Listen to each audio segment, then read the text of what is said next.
तंत्र का जो विभाजन भी किया जाता है, जैसे उसमें शैव तंत्र आ जाता है, शाक्त तंत्र आ जाता है, एक मिक्स्ड तंत्र आ जाता है।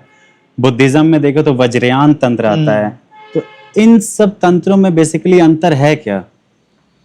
अंतर उनको अनुपालन करने वाले लोगों में रहा, उनकी पद्धतियों में रहा, उनकी मनसाओं में रहा, उनके इंटेंशंस में रहा और उनकी समझ में रहा। वस्तुतः तो तंत्र की एक ही चीज चली जो अलग अलग तरह जाकर वो अपना काम करती रही। वज्रयान में जाकर, कापालिकों में जाकर ये सब बहुत विकृति में चली गई। अब जैसे तंत्र के एक उदाहरण में बताएं, अभी उसको डिटेल में हम बाद में बताते हैं। तंत्र ने माना कि सारी जो सृष्टि है, जो ये पूरी प्रकृति है, ये स्त्री शक्ति से पैदा हुई, स्त्रैण शक्ति, फेमिनिन एनर्जी। ठीक है, तो सही बात है।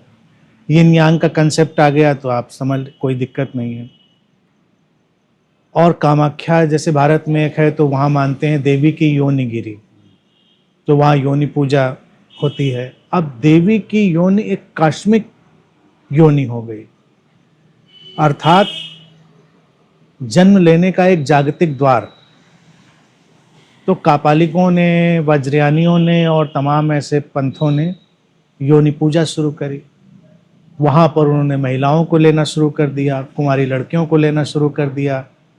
और फिर जाहिर सी बात थी, ये लोगों की मनमर्जी से कितना हो सकता था, तो जोर ज़बरदस्ती होने लगी, अनाचार होने लगा, अत्याचार होने लगा, ये सब फैलने लगा।